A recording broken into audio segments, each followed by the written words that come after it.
एक बार की बात है, सुषमा अपने पूरे परिवार के साथ खुशी खुशी मोहन नगर में रहती थी। उसकी 2 बहुएं थी, पल्लवी और शिवानी। एक दिन दोनों बहुएं रसोई में काम कर रही होती है कि तभी उनकी सास सुषमा उन्हें बुलाती है। अरे बहू, जरा इधर तो आना। शिवानी, जरा जाकर देखना सासू माँ क्या कह रही हैं। दीदी आप ही देख लो ना जाकर, आपको भी तो सुनाई दे रहा है।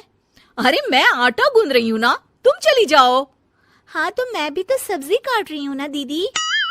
अरे बहू, जल्दी आओ। ओफो, ये तो जाएगी नहीं। मैं ही जाकर देखती हूँ कि क्या करना है।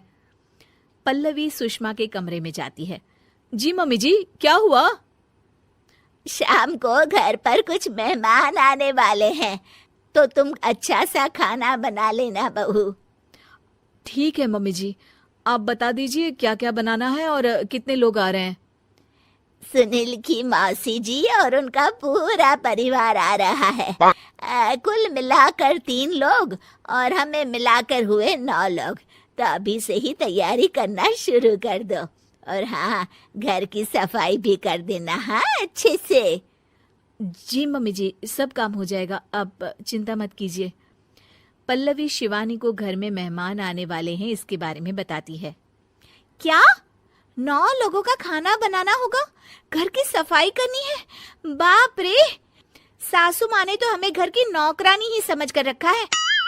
ऐसा नहीं बोलते शिवानी, हम इस घर की बहू हैं और घर के काम करना हमारा फर्ज है। दीदी तो है ही सासू माँ की चमची, जब देखो सासू माँ सासू माँ। मैं तो इतना सारा काम नहीं करने वाली। शिवानी कपड़े लेकर गमला साफ कर रही होती है और चक्कर आने का नाटक करने लगती है।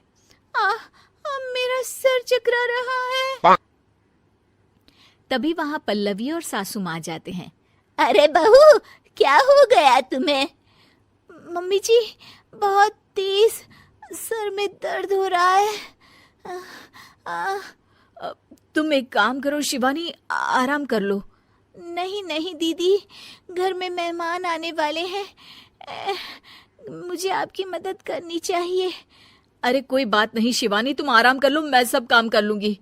ठीक है दीदी, अगर आप इतना कह रही हैं तो आराम कर लेती हूँ।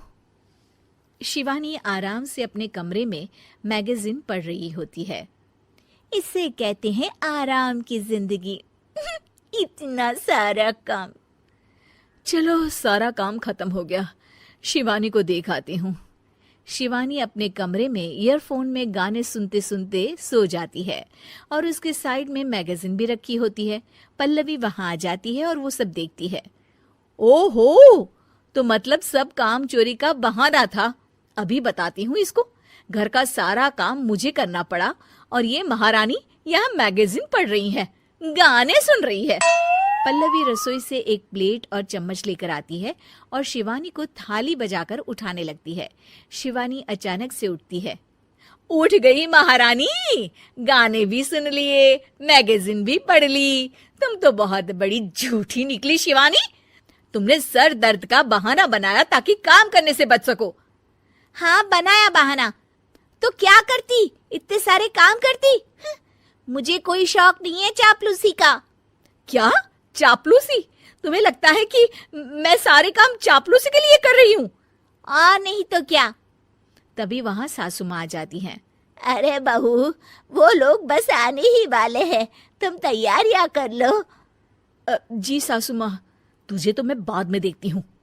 सब खाना खाने बैठते हैं और खाना शुरू करते हैं। तभी सुनील की मौसी बोलती है। वाह भाई वाह, खाना तो बहुत ही अच्छा बना है सुषमा जी, एक एक चीज में क्या स्वाद है। ये सुनकर शिवानी मुंह बना लेती है। उसे अपनी जेठानी की इतनी तारीफ रास नहीं आती। आपकी बहुएं तो बहुत ही अच्छा खाना बनाती हैं। हाँ, बनाती तो दोनों ही अच्छा है, पर आज ना ये सारा खाना बड़ी बहू ने बनाया है।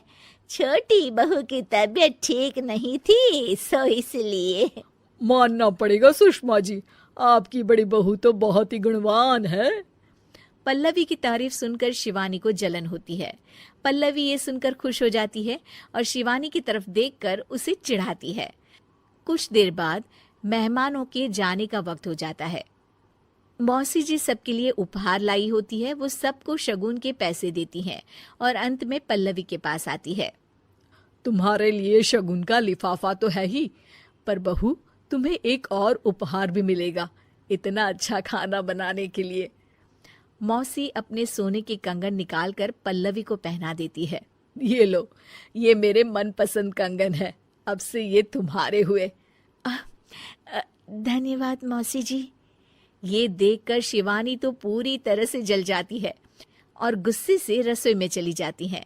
तभी वहां पल्लवी आ जाती है और उसे अपने कंगन दिखाने लगती है। देवरानी जी, अब आपका सर दर्द ठीक तो है ना? मुझे लगता है कि अब सर दर्द शुरू हो गया होगा आपका।